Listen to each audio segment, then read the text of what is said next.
TXU Energy Urban Tree Farm and Education Center serves as the Foundation's tree nursery and volunteer site. It has been located on Richland campus since 2004. This is actually one of the largest known urban tree farms in the state of Texas. The 4-acre tree farm features a state-of-the-art production and irrigation technology with the capacity to grow over 7,000 10-gallon trees per planting season.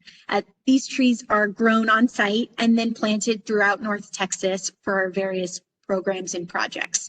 So this is an amazing partnership, and we're very excited to be sharing our other work with you today.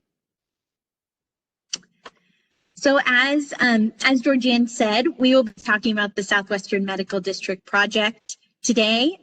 First, I'll touch on the power of trees and why we were focused on the medical district. Then Lannie will provide a more detailed look at our project. And thirdly, we will talk about the innovative processes that we are undertaking in order to make our vision a reality. And finally, we will talk about the next steps and answer any questions that you may have. So we will get things started. COVID has undeniably changed our society and the cities that we live in. One way that COVID has changed things is that it's given us time to pause and reflect on how important public green spaces are for creating a healthy society. During the pandemic, we have seen people turn to the outdoors for safety, comfort, restoration, sanity. Connecting with nature is more important than ever before. And this holds true because health is more than just healthcare. In fact, many attribute clinical care, both its accessibility and quality, to be only about 20% of overall health factors. The majority of health determinants lie in these other areas, which include the health of the physical environment and how we use the space, such as physical activity, community gatherings, and a sense of safety and security. We know that immersion in nature has a profound impact on human health. The goals since the beginning of the project were to leverage the restorative and health benefits of the environment to improve human wellness and create a sense of place in the district. We are charged with creating an urban environment that improves and promotes health outside the walls of the medical institutions. It also will help ensure that cutting-edge work being conducted within the hospital's institutions, as we've seen through the COVID-19 response, is being amplified by creating a truly healthy environment both inside and out. So planners and designers can create urban spaces that incorporate and leverage the restorative features of nature in our built environment. The term biophilia describes the innate human desire to connect with other living things and the natural environment. But biophilic design is not only includes using those natural elements in design, but also using materials and other elements that evoke feelings of being in nature. All of these different methods promote human health and well-being by bringing us closer to nature.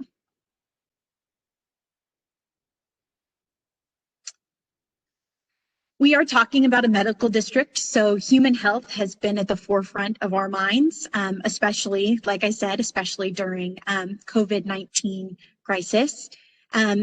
However, trees have innumerable benefits that span every facet of healthy communities.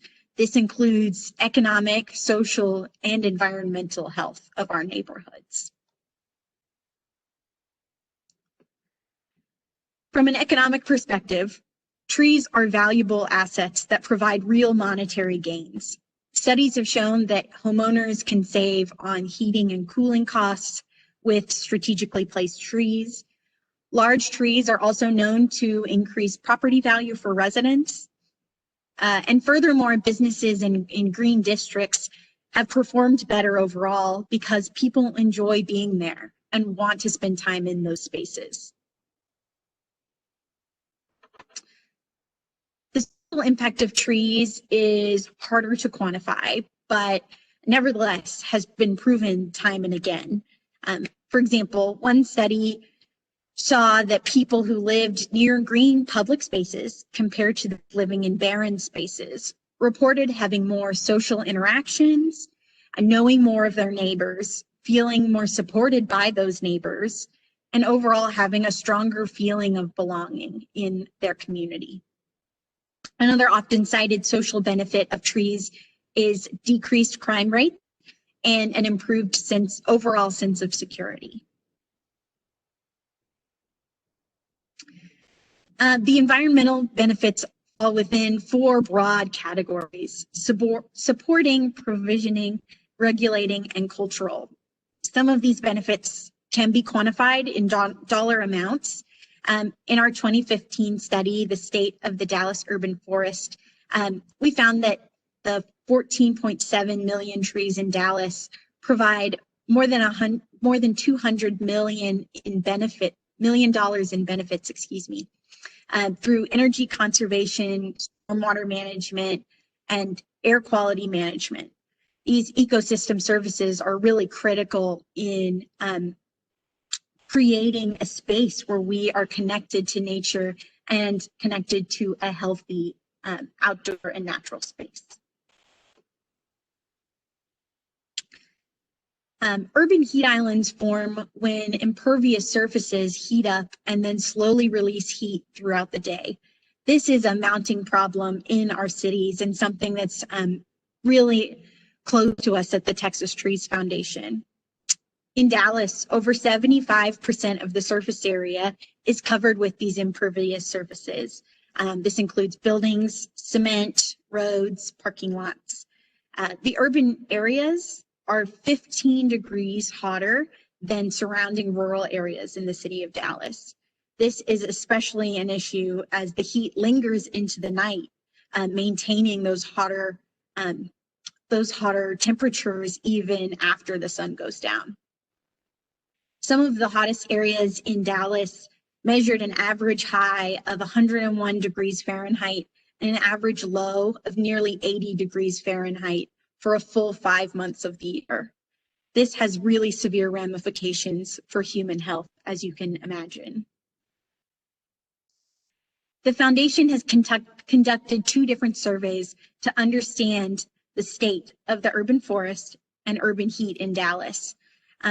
These studies found that the city of Dallas has an overall tree canopy cover of 28%, but the U.S. Forest Service recommends an average of 40% in our large cities. One of the largest urban heat islands in the city of Dallas is the Southwestern Medical District, where we are doing this project. Tree canopy is a great way to combat urban heat, and the district only has 7% coverage. And when you look a little bit more closely, you can see that the 7% tree canopy cover is concentrated in just a few areas, mainly in O'Donnell Grove and the bird sanctuary that are next to the interchange at Harry Hines and Inwood.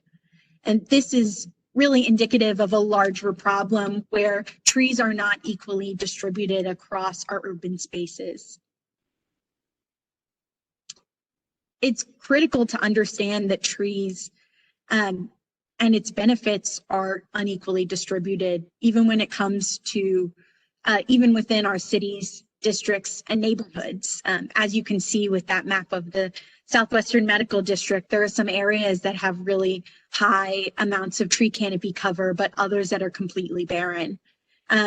We see that not all people are granted the same access to the benefits that trees have to offer.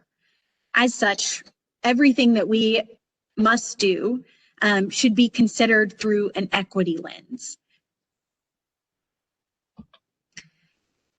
And that brings us to our work in the medical district. Our work is focused on improving the lives of the many, many people that experience the district, ensuring the space is inclusive and supportive of all people, models of transportational green design across the nation, and also provides opportunities for education about the power of trees in our cities.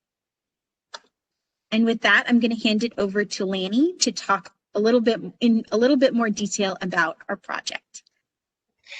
Hello, everyone. We are really excited to be here today and to share our project with you, the Southwestern Medical District. The district is located halfway between downtown Dallas and Love Field, 3 miles from each. The 3 adjacent neighborhoods and the medical district exist together in this heavily industrialized area. Cutting the district into 4 quadrants are the major thoroughfares of Harry Hines Boulevard and Inwood Road, creating this very car-centric medical campus with over 35,000 cars passing through the district per day. As you can see, the Southwest Medical District is made up of a very diverse crowd of over 3 million groups of people who receive medical treatment, visit patients, live, or work in or around the medical district. For them, what better time to make deep infrastructure changes that will provide respite, rekindle their spirits, and offer renewal of their weary bodies. In contrast to the existing urban heat island that now plagues the district, the foundation is reimagining the district into a green, inclusive, safe, accessible, and healthy district. The foundation is asking, if your bodies are able to self-heal, why should not our environment also be able to do the same? To embark upon this journey, the foundation did a master plan back in 2016 and put into action the partnership of a private and partner collaboration comprised of the 3 anchor institutions of Parkland Hospital, UT Southwestern, and Children's Medical Center, along with the City of Dallas and North Central Texas Council of Governments and many private donors. The master plan encompasses 1,000 acres and outlines a hierarchy of 17 miles of public right-of-ways. The original industrial land use of the area dating back to the early 1900s conflicts with today's use as a medical district. In addition, the district suffers from stormwater drainage, limited and disjointed sidewalks, no public places to seek shelter from the sun, mobility issues, and a lack of biodiversity. The Texas Trees Foundation is undertaking the design and implementation of what we call the Green Spine, which is the Harry Hines corridor. It's a central and unifying axis throughout the district and will be phase 1. Equitable engagement, already started, will direct and lead the design process. The landscape architect and civil engineering firm will be beginning design analysis and visioning in just 2 short weeks.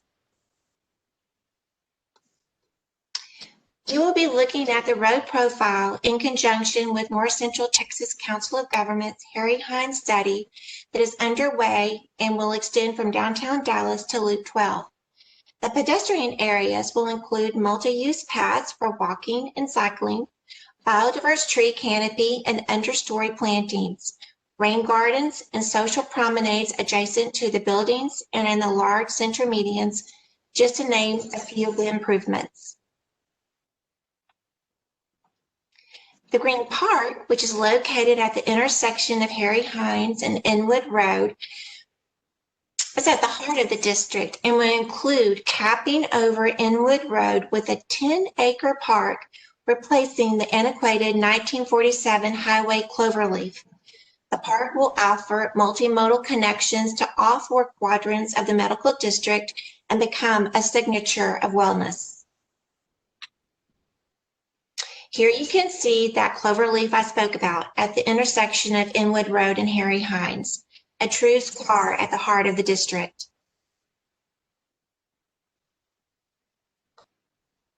Illustrated here is one vision for the park.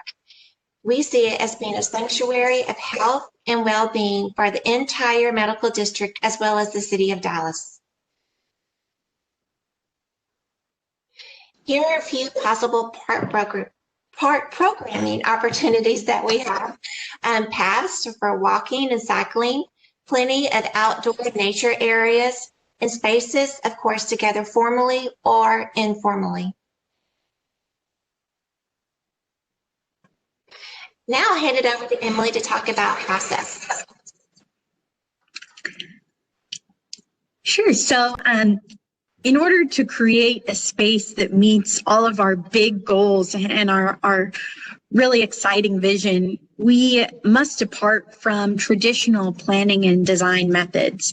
And we are focused on having a truly equitable engagement program where all voices are heard, acknowledged, and incorporated into the design.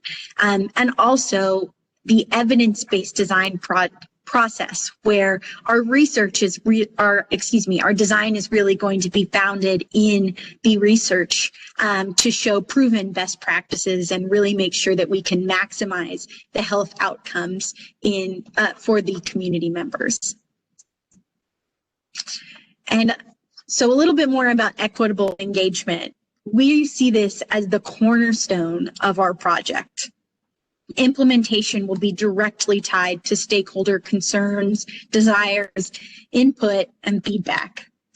As Lannie described, there are millions of people who experience the district, and each have unique needs, desires, and concerns. They all make up the Southwestern Medical District community. Equity is not only creating a product that is inclusive and serves the needs of all of these stakeholders, but it also must be included in the process of creating that space. We strive to ensure that all people, especially historically marginalized voices that are often left out, have a direct bridge to express their needs, goals, and desires and incorporate their voices into an actionable design plan. Community engagement is often considered standard practice in planning and urban design development projects, but we believe that it is not implemented to the full extent that's necessary. We are focused on creating a truly equitable engagement process that empowers communities rather than simply involving them, a process that's grounded in trust and respect, to create an open dialogue, a process that is personal and empathetic, honoring the stories of the past and the emotions behind the community's needs and desires. We know that there have been a lot of different stories in this district, and we want to make sure that they are all heard and told. And finally, we want this to be long-term and ongoing, with communication that continues throughout the project to close the feedback loop and make sure that we're checking back in with all of the people who are contributing to the project. And we also want to make sure that we have that transparency to explain why certain design elements were chosen or were not chosen, and really make sure that all of the engagement that is heard in this process doesn't end with this process. We have, as Lannie has mentioned, we have numerous public, private, and nonprofit partners that we are looking to share the feedback that we receive to make sure that all of these voices and all of these opinions and thoughts are truly heard. And Lannie's going to talk about the evidence-based design process. Thank you, Emily. This is a very important process to us at Texas Trees Foundation, because it's our goal to use this project as a living laboratory. I'm looking at health, equity, and green infrastructure, each through the lens of evidence-based design. We're going to be doing design visioning for 6 months. And at this time, we're going to be leveraging information gained from the community engagement, which Emily spoke about, looking at material from existing experts and literature reviews to set goals and develop metrics that will in turn inform design. Each design decision that we do will be made with the goal of improving the built outcomes of health, equity, and the environment. A key component component of the evidence-based practice we are implementing is the Best Practice Advisory Committee, comprised of 62 professional advisors representing 48 organizations who will be offering innovative advice and dynamic perspectives on issues facing the district. They will act as a sounding board to ensure the state-of-the-art approaches are being considered and established at the Southwest Medical District, and to serve as a model for all future projects and to help shape trends nationally, while also marshaling knowledge and skills to ensure successful project implementation. It's important to understand the intersection of health and nature, and by using the evidence-based process, we can rewrite norms to include policies and design features that positively influence health in our public outdoor spaces. As we deviate from standard practice and understand that for every negative health declination, there's a positive design response that can be quantified.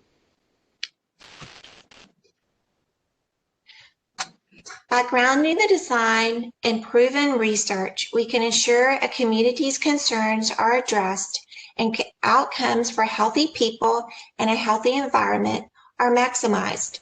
To best approach this design process, the Foundation has taken calculated steps to put together a truly collaborative design team comprised not only of design and engagement professionals, but also scientific researchers and environmental experts.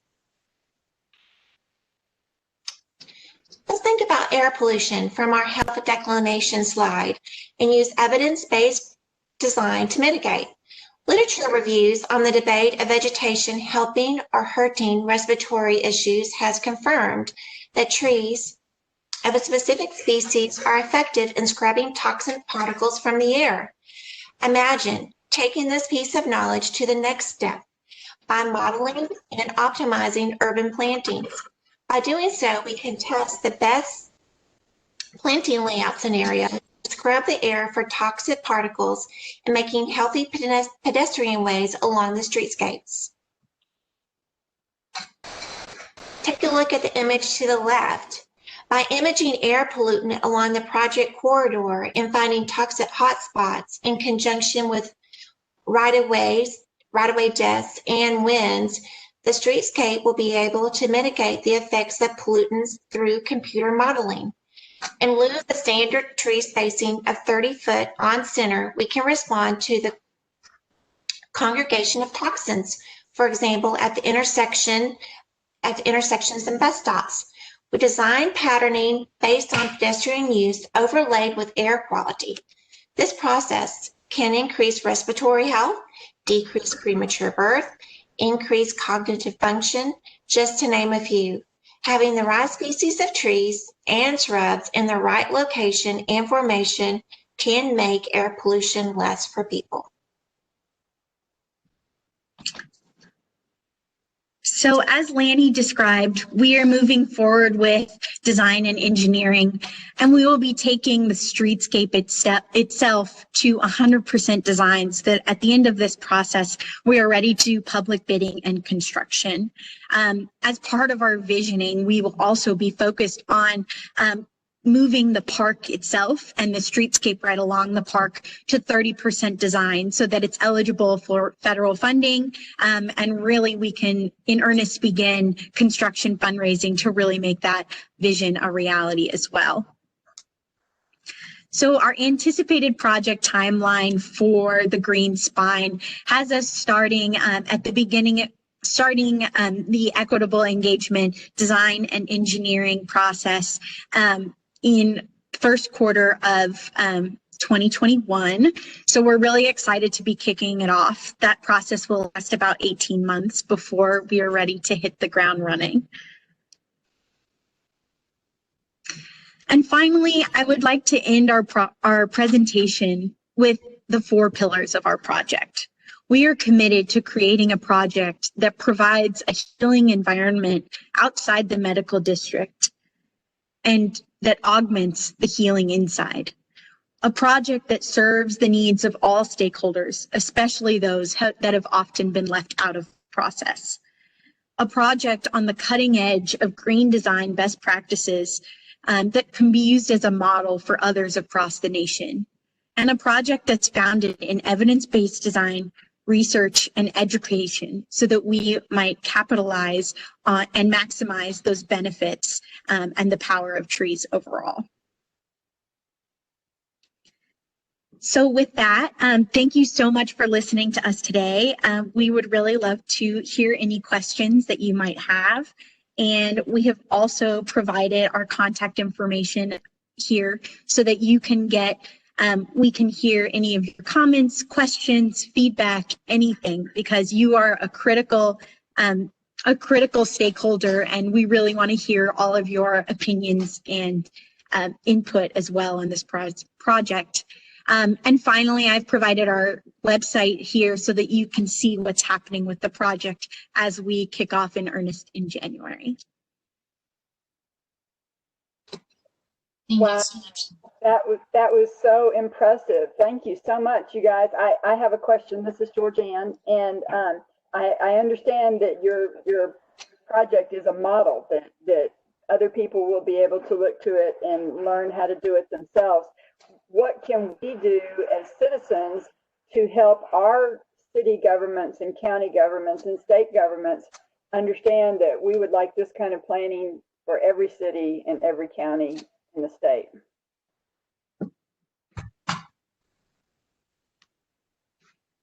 Well, I'll answer that. I think leading, from Emily's equitable engagement, I think becoming a part of the process and becoming a part of the equitable engagement process is very important. Not only for this project, but anytime you have in your own local community a project that has community outreach, be a part of that. Let your voice be heard and let them know what your concerns are, because that's the way that we truly make change.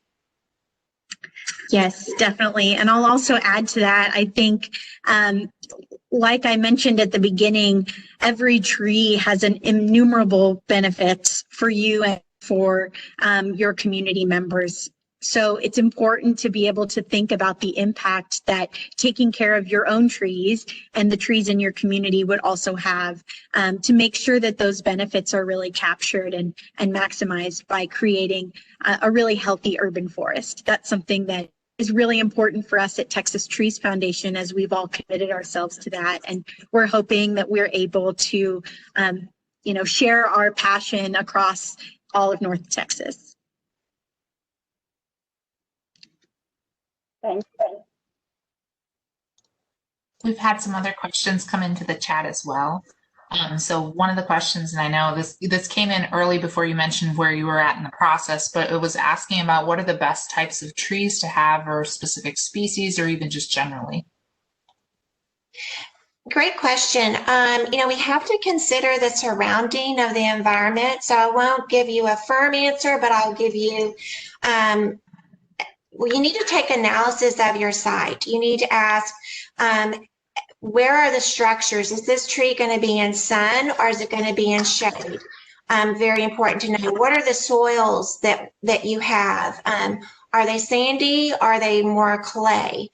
Also, you need to think about where, the zone, the planting zone, the USDA planting zone that you live in. Here in North Texas, we're in zone 8. So you wouldn't want to plant a tree that's for zone 9 or 10, or one that's for zone 6. We'd want to stick to trees that survive and do best within our USD planting zone. And then think about also like evergreen versus deciduous. Do you want it flowering or fruiting?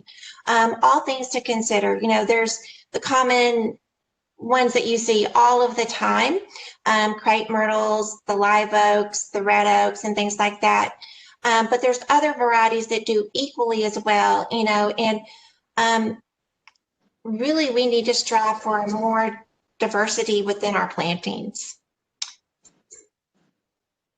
And I will just add on to that really quickly. We do have a ton of resources online at texastrees.org, as well as having a ton of really amazing urban foresters that work at the Texas Trees Foundation and are focused on just that. So if you have any questions, I would really encourage you to look at our website and get a little bit more information from some of our urban foresters.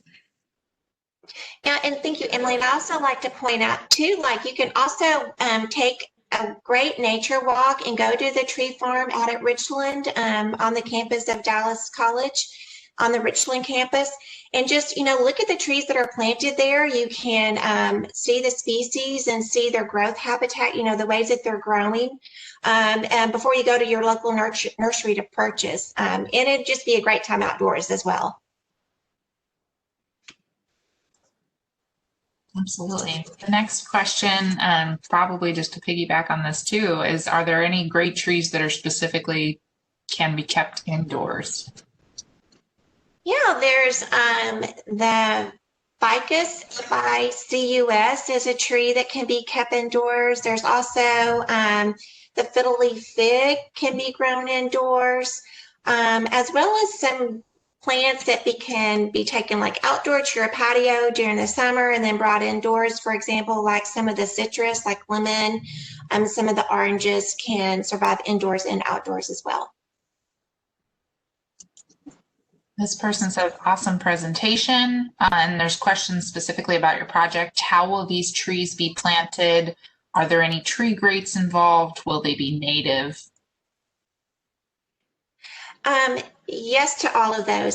So we are just starting the visioning and the design process. So although I can't answer specifically how they're going to be planted, I can say they will be planted within the strictest specifications outlined by the Texas Trees Foundation to maintain long life.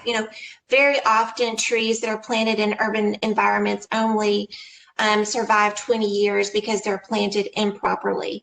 And so that is one, standard that we hope to change, is by really truly showing the best proper methods for street plantings along a streetscape, and then those that we plant in the park.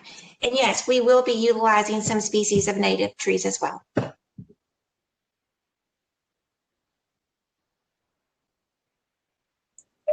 Feel free to continue adding your questions in here.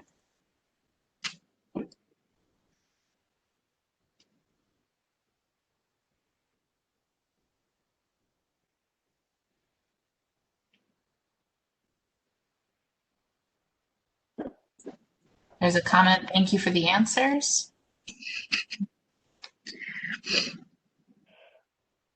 Well, if there are no more questions, I just want to throw it back to Emily and Lannie one last time and see if there's anything else that you would like to say to us before we end this presentation. Sure, I'll start and then I'll hand it off to Lannie. I think that we're really focused on creating a completely new project, something that's really transformational and is a leader in design, green design, and for all of the nation and the world, really. And so any input and feedback that you all can provide, any thoughts that you have, everything is valuable in learning more about what would be best in this community, but also in serving the broader region of Dallas-Fort Worth. So I think that anything that you all provide will just be amazing, and we'd be really appreciative of it. And, this is just the project. We're just starting. We're excited to be learning and changing and growing. And so please keep in touch with us with our email and on our website. We'll be posting a lot of changes and updates as they start coming. And so we're really excited to be doing this and excited to be sharing it with you, really on the precipice of something we're so passionate about. Yes, thank you. And Lannie, before you go, I saw another question pop up.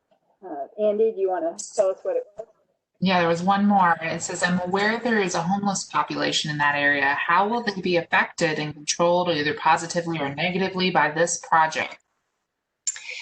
Thank you for that question. Yes, it's already something that the Best Practice Advisory Committee has started to address. Within the 63 advisors that we have the homeless coordinator for the city of Dallas that will be offering us guidance on that. We also have operations from every hospital that directly deal with us on a day-to-day basis for their specific campuses that will be offering advice to the project and how the policies and the designs that are undertaken so that we can minimize, but yet help the people because they are part of the community as well. So.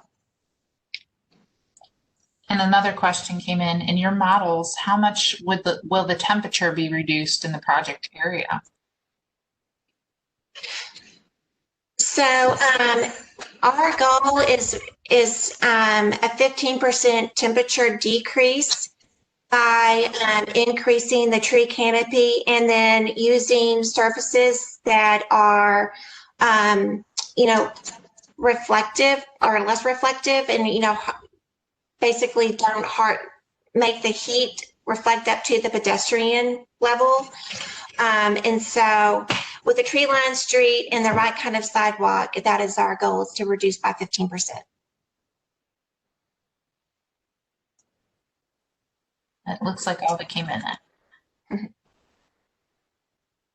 Okay, well, so Lannie, once again, you have the last word. Well, thank you, everyone. It's been a really great time. And I hope if you're ever in the area that you will stop by for a look to see the before condition of the West Medical District. So at the end of the project, you can truly appreciate the collaborative effort that's gone into making this project a reality, from the City of Dallas to the Central Texas Council of Governments, the private donors, and all three institutions, as well as all the clinics and surrounding businesses that are in the area and the three adjacent neighborhoods, to see what happens when a lot of people come to the table and bring their ideas and really make true change for a community. Thank you again to Emily and Lannie for joining us today. Fantastic presentation. And I, for one, look forward to working with you guys to expand